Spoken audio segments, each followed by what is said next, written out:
Off to a rocky start, Taiwan's new COVID tracing system runs into problems. I'm Bing Wong reporting for TaiwanPlus, and I'm here in front of the presidential office where hundreds of railway workers are striking, leading to train stoppages over the long Labor Day weekend. Also ahead, a show of support. U.S. House Speaker Nancy Pelosi makes an unannounced visit to Ukraine. Plus, I'm Rick Clark for TaiwanPlus, here at the dodgeball competition of the inaugural Asia Pride Games in Taiwan's capital Taipei, with a report on how the LGBTQ community is celebrating diversity through sport, despite the country's largest COVID outbreak to date.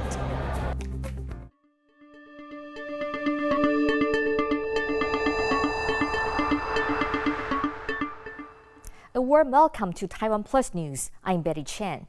Taiwan's health ministry is warning that despite record daily cases, the country is still weeks away from its peak. It's Taiwan's biggest COVID-19 outbreak since the pandemic started, but authorities are pushing to contain infections while easing restrictions. The focus has turned to contact tracing, but as Eric Gao reports, there are concerns that many people are not following protocol. Taiwan's new online contact tracing scheme is off to a rocky start. Starting on Sunday, confirmed COVID-19 patients get a text message from the government. They're supposed to fill out their personal information and recent close contacts, but half of them aren't doing it. 很多人会觉得这个可能是这个诈骗。到系统之后，它会让你填入你的身份证号码的或居留证号码的后6码来做身份的验证。Authorities say the system is still new and things will improve. 运作成熟，那一定会减轻很大的一个负担。不过这没有办法在1、2天就马上达到一些效果。要拜托所有在未来有接到这样的在做 PCR 检测的时候，能够把这个电话填写正确来。Despite the large number of cases, the government is trying to relax restrictions to minimize disruptions to daily life and businesses. But they warn that the onslaught of new infections will continue and will most likely peak only in the second half of May. Rick Yi and Eric Gao for TaiwanPlus. Starting on Monday, young children between the ages of 6 and 11 will be eligible for vaccines. Eric Gao spoke with Dr. He Meixiang, an adjunct research fellow at Academia Sinica. He began by asking her how vaccinating children figures into Taiwan's COVID-19 strategy. Well, the importance of it is to have it so people feel safe, feel they have whatever is necessary. So most importantly is to appease people's mind. In fact, that we know in US the vaccination rate among 5 to 11 years old is rather low. So, since that people's acceptance of this vaccine for this young age group is not very high.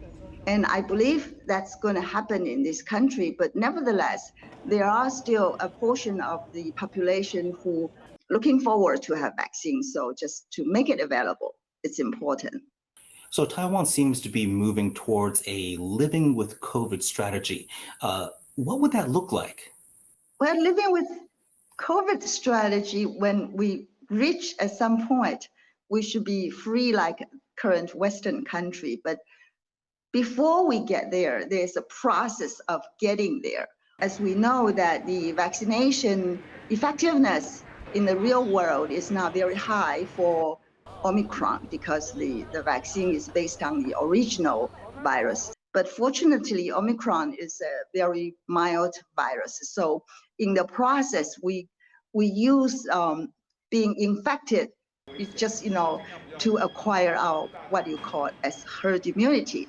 So as we build up the community immunity, then we would get there. But during the process, because the rapid transmission of Omicron, it's likely that we will see many cases occurring on a daily basis for weeks at a time. That's going to be ahead of us. So we just have to kind of go through it and try to, maximize our resources and try to allocate our resources for those who really need it. Given the current outbreak going on here in Taiwan, as well as the overall global pandemic situation, when do you think that Taiwan will once again open its doors to international travelers? I think it will be several months to come because we are a bit conservative about letting the virus spread. So currently, we still quarantine the contacts of the confirmed cases. So even though we're seeing cases rising, but the slope of rising is not as steep as what it had been experienced by other countries. So I believe that it's going to be several weeks before we reach the peak. Then when we reach the peak, we will find that the case number on the daily basis will be very high. It will still come down slowly, so it will be several months to come. So I think we probably would go into the summer to midsummer before we totally feel free about that. But in terms of reaching the day that there will be no case occurring, I don't think that day will come. Taiwan's commuters faced a headache for the long Labor Day weekend as railway workers protested on the streets of Taipei. Their labor union is fighting against a government plan to corporatize the Taiwan Railways Administration. TaiwanPlus reporter Bing Wang went to the demonstration to find out why. Railway workers chanting in the streets of Taiwan's capital, Taipei, angry about the government's plan to corporatize the Taiwan Railways Administration, or the TRA. Over 90% of TRA workers took the day off, causing mass train suspensions across the country. 我认为说你要让台铁产业工会参与营运管理的会议，也就是未来很多台铁的营运管理的会议里面，你要让工会的成员参加，而不是台铁局自己说了算。今天的游行是非法的，没有经过许可。 The city's police followed the rally and attempted to shut down the protest. The TRA employs over 15,000 people and moves some 200,000 passengers a day. After two deadly train accidents in 2018 and 2021, the government hopes corporatizing the TRA will further prevent calamities. The railway workers agree systemic changes must be made, but their union says they were not consulted about the plan and worry their benefits could be cut. The transportation minister who oversees the TRA hopes to reach a compromise with the union. 我期待的是一个大家对于公司化这件事情一个理性的讨论。我不愿意在这一次再错失这一次的机会，所以我还是会全力以赴。 But the government's assurances haven't done much to appease the workers. Hundreds of thousands of commuters were inconvenienced by the railway strikes over the long Labor Day weekend, many of them having to come to bus terminals like these to find alternative transportation. Government officials hope to keep things running smoothly as they meet again with protesting railway workers. But if the meetings bear no fruit, the Railway Workers Union has said they will continue going on strike during other public holidays, causing more disruptions in train services. Klein Wang and Bing Wang for TaiwanPlus. The war in Ukraine means Taiwan will have to wait longer to take delivery of artillery bought from the U.S. Washington last year agreed to sell Taiwan 40 Paladin self-propelled howitzers for an estimated $750 million US. It was the first arms deal for Taiwan agreed under President Biden. The first batch of Paladins was supposed to be delivered next year, but this has been delayed to 2026 because U.S. support for Ukraine has caused a production bottleneck. The Ministry of National Defense says it's asking Washington for alternative proposals to meet Taiwan's defense needs. U.S. Speaker of the House Nancy Pelosi has paid an unexpected visit to Ukraine to meet with President Volodymyr Zelensky. The show of solidarity comes just days after U.S. President Joe Biden asked Congress for $33 billion to bolster Ukraine's fight against Russia. Jaime Okan has the details. A surprise visit to Kyiv by U.S. House Representative Speaker Nancy Pelosi, who met with Ukrainian President Volodymyr Zelensky for 4 hours. Pelosi is the highest-ranking U.S. official to visit Ukraine since the Russian invasion began in February. Цей сигнал високо ціную я як президент, наша команда і народ України. Це говорить про те, що Сполучені Штати є сьогодні дійсно лідером потужної підтримки України в часи війни проти агресії Російської Федерації. І я за це хочу вам подякувати за те, що допомагаєте Україні захищати. Pelosi's visit comes after U.S. President Biden asked Congress to send Ukraine another $33 billion in weapons and military assistance to help it counter Russian aggression. We believe that we are visiting you to say thank you for your fight for freedom, that we are on a frontier of freedom, and that your fight is a fight for everyone. And so our commitment is to be there for you until the fight is done. Far from over, fighting rages in the country's east near the border with Russia. And civilians who sought shelter in this damaged steelworks in Mariupol are being evacuated. With the help of the UN, some 100 people were given safe passage during a 2-day ceasefire, escaping what's now the most destructive siege of the Russian war. Обстрелы были настолько сильные, и рядом с нами все время падало. Выход из бункера, где вот первые ступенечки, там можно было хотя бы, потому что в бункере не хватало кислорода просто элементарно. И выйти хотя бы подышать вот свежим воздухом, да, кислородом, вот даже я этого боялась. Как говорится, я боялась носа высунуть. With hundreds of Ukrainians still trapped in besieged areas, evacuations continue. The country's president hopes that the increased diplomatic and military support from allies can help them finally win the war. Asnaya Zhou and Jaime Okan for TaiwanPlus. Taiwan is hoping to welcome players from Ukraine's men's basketball team in the coming weeks for training matches against its own national side. Ukraine's team manager Andriy Lebedyev spoke over the weekend after completing quarantine. He and 2 members of his team support staff are in the country at the invitation of the Kaohsiung Steelers team from southern Taiwan. Lebedyev says he hopes to bring 14 national team players to the country in the next month for some warm-up games with Taiwan's men's team. Both teams have crucial World Cup qualifying matches coming up in July. Taipei played host to the Asia Pride Games this weekend, the largest LGBTQ sports event in the region this year. Reporter Rick Glauert was there. This is Mahjong, a traditional Chinese board game. It is just one of the 12 competitions being played at the inaugural Asia Pride Games, a regional LGBTQ sports event hosted by Taiwan this year. 因为我其实平常没什么在打，然后所以其实可以进到16强，就觉得已经蛮晒的了，对，然后就觉得就平常心玩这样，很放松，很放松，因为就不太会压抑自己平常对外人对你的看法。 Over the weekend, more than 2,500 Taiwanese and international athletes competed in sports ranging from swimming to bowling, dodgeball to badminton. While LGBTQ people might feel judged because of their sexuality or gender identity in wider society, here at the Asia Pride Games, only their sporting prowess will be judged. The organisers hope the event will bring more visibility to the regional community, as well as diversify Taiwan's LGBTQ calendar. Taiwan is one of the most LGBTQ-friendly places in the region. It was the first country in Asia to legalize same-sex marriage and regularly hosts one of the largest pride events in the world. These games are the largest LGBTQ sporting event in Asia this year. The Gay Games, often dubbed the LGBTQ Olympics, were set to take place in Hong Kong, but have been postponed to 2023 because of the pandemic. Taiwan itself is in the middle of the biggest outbreak since the COVID-19 pandemic began. But as the country moves from a COVID-0 approach to living with the virus, the event has gone ahead largely unscathed.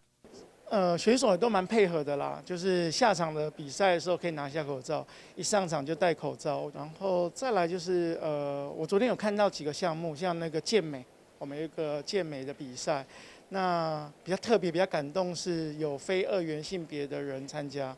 This year's theme is Stick Together.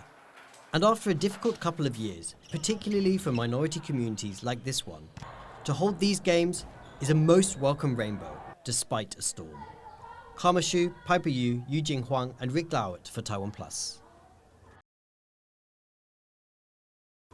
Coming up after the break, an epic fixer-upper. We're going to show you a long-abandoned castle town in Italy that's getting a new lease on life.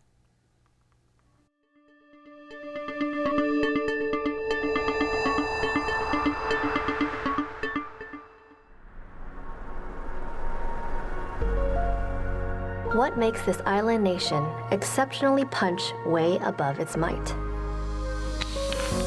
It's the fascinating human stories we heard, plus the greatest movies we saw.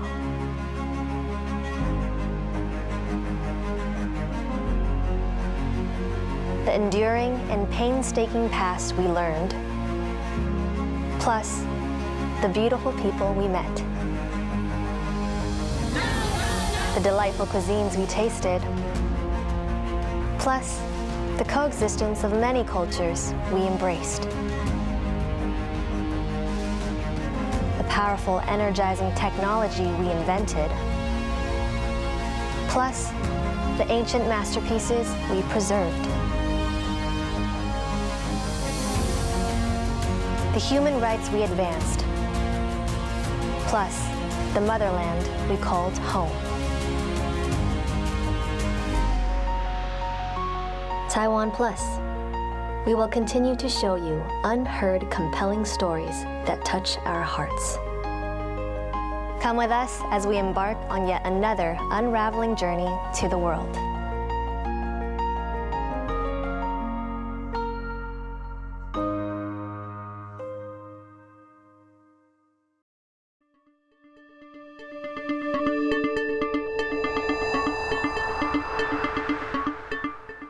Welcome back. You're watching TaiwanPlus News. Beijing has introduced new restrictions as it battles a fresh wave of COVID-19 infections. China's capital has fallen quiet over the 5-day Labor Day holiday break, usually a busy time for travel and get-togethers. The city has banned indoor dining, tightened social distancing rules, and launched a new round of mass testing in its worst affected district. From Thursday, residents will need to show a recent negative test to go back to work or school or to enter any public venue. Despite the sweeping measures, officials in the capital have stopped short of imposing a full lockdown.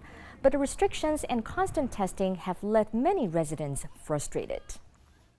北京的话，管控还是非常严格的，像我吃饭啊什么的都是不能吃的，我觉得就是有一种被压迫着的感觉。因为我本身我今天也做的有核酸，然后我知道我自己是没有病的，你知道吗？没有就是被传染，但是我还是感觉好像我被防着的那种感觉，非常的不好，当成一个病人的感觉，好像我有病。 觉得管得有点过度的严格了，过度的，就是把人民的心弄得很慌张。我觉得这种方式是人民不能给接受的感觉。 Japan's Prime Minister Fumio Kishida says his country will strengthen its trade and security ties with Vietnam. Kishida met with his Vietnamese counterpart Pham Minh Chinh in Hanoi on Sunday. On the war in Ukraine, Kishida said the two men agreed that, quote, any change in the status quo by force cannot be recognized. The Japanese Prime Minister said the two leaders also oppose any forced change to the status quo in the South China Sea. Vietnam is one of several competing claimants in the region, which China claims as its own territory. Traffic jams plagued the reopening of Taiwan's Southern Cross Island Highway on Sunday, which had been shut down for 13 years for reconstruction. The highway was brought to a virtual standstill with a 5-kilometer-long traffic jam of commuters taking advantage of the long weekend. Many were eager to get to the mountaintop, which is more than 2,700 meters above sea level, for the spectacular views. The highway connects the southern city of Kaohsiung to Taidong County in the east coast and meanders through Taiwan's central mountain range. The highway shut in 2009 after around 140 kilometers of the road was severely damaged by a typhoon. For many years, letterpress printing was the only way for people in Taiwan to view the printed word. The technique has long since been replaced by more modern methods, but its legacy lives on in western Taiwan's Yunlin County. 我叫做苏明东，今年76岁啊。我前59年就甲阮老爸接这个生意起来做，我做这人已经50多档啊。这个画板印刷就是用这个颜料白白的啊，落去甲伊拓印过。阮咧所做的对象就是伫公所、农会较济啦，学校啦。较早迄阵就是捌做过文生高中，伊迄阵拢一个即个大信拢后壁面拢一定爱印一个这反共标语嘛。啊，内面迄阵我就是印一个人民公社就是女公营，结果师傅去来扣唔对，来扣者人民公社就是好公营啦。好，害我去安尼，互调查局调去倒安尼问甲，我到尾我讲无法度啦，这个字乌糟糟，啊，搁倒边字，哦，啊，你若烧隔壁，有时就去填唔着字啊。哦，啊，到尾啊是，伊讲好啦好啦，啊，你都我咧改打起来啦，啊，无你写一个悔过书啦，哦，啊，悔过书写起来，等下放我长去安尼啦。这个字来刻了后，你即摆你就爱排长底，排长底，咱就想讲要这排好一个大字小字，啊，甲济少字无共款，啊，这中间的旁就是用迄圆角来设伫咧旁，啊，你若要计顺，就爱用迄刻顺一顺落去计，啊，无你来兼无好势，这个字往哪印往哪跳，你就无法通印的。非常的歹做，上麻烦就是印标签字啊，伊60架子，吼，你都爱随收啊，直换啦。头仔咧做事还佫干那签文尔，尾啊比后面会佫兼签改，哦，啊，你签改愈复杂，签改你的每一首拢无共款，啊，佫爱真注意，你若唔对，这出去吼。真正会害人啊！吼，这是马上做好意思，互你共改了，安就袂使啊！啊，这你咧用，有时啊一字用几啊，同时阵用足侪字嘛，所以嘛是会欠字啦。吼，啊，你若欠字的时阵，阮普通时，你若有时啊是佫用查字落去调刻，吼，调刻起来用。啊，有时你若用较侪字的时阵，我是会当用家己落去有用动模，啊，会当家己注字。啊，注迄个字出来用。即摆起来就是咱先自咱的原本的字藏来了后，啊，注迄个字母，注一个字，迄个字是等于字母。啊，但是咧这中间一定都要用个煤油烟，吼，落去安尼个，迄乌烟那个直来，互伊安尼混甲安尼，这全部拢按字，所有拢砍啊麻，啊，即摆搁再调咧，才袂晓烧黏。你若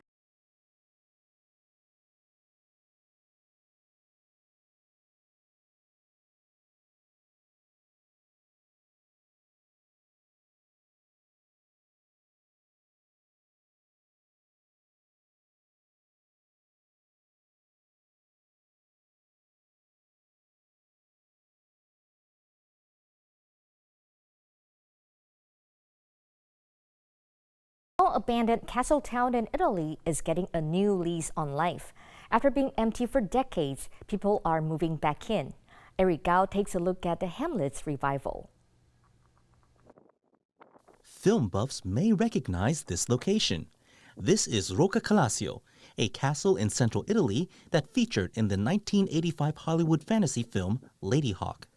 Constructed over 1,000 years ago, the castle and its nearby hamlet suffered the fate of many rural areas around the world, with young people seeking jobs and lives in the cities. The castle was abandoned in 1957 and was empty for decades.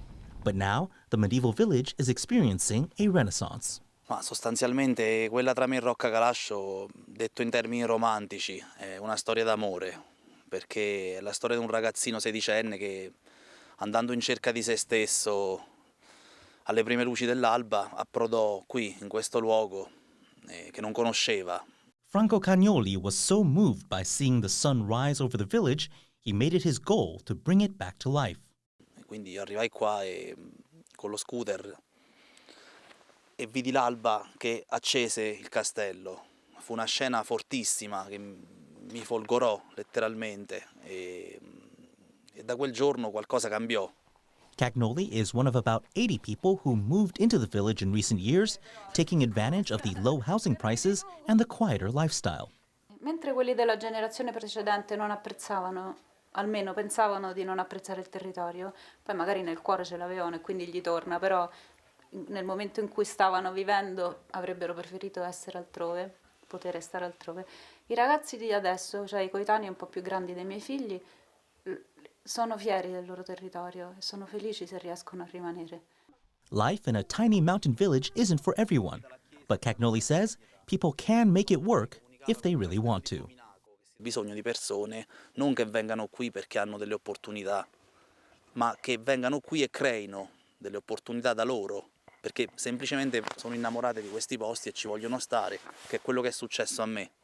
Places like Rocca Calascio could soon be bustling once again. The Italian government recently approved over $20 million each to help revitalize this town and 20 others. Bill Kong and Eric Gao for TaiwanPlus. Sky watchers in parts of the southern hemisphere were treated to the first partial solar eclipse of the year this weekend. The solar eclipse, one of two happening in 2022, swept over parts of South America, Antarctica, and the Pacific and Atlantic Oceans. Viewers in Chile were among the few to get a look in person at a phenomenon, with its path mostly crossing uninhabited areas. The next solar eclipse of the year is set for October. It will be visible in the northern hemisphere, including Europe, the Middle East, and North Africa. Thanks for watching TaiwanPlus News. I'm Betty Chen. We'll leave you with images of 7 newborn McCord snake-necked baby turtles at Taipei Zoo. For more stories from Taiwan and around the world, please download the TaiwanPlus app. Stay safe and see you next time.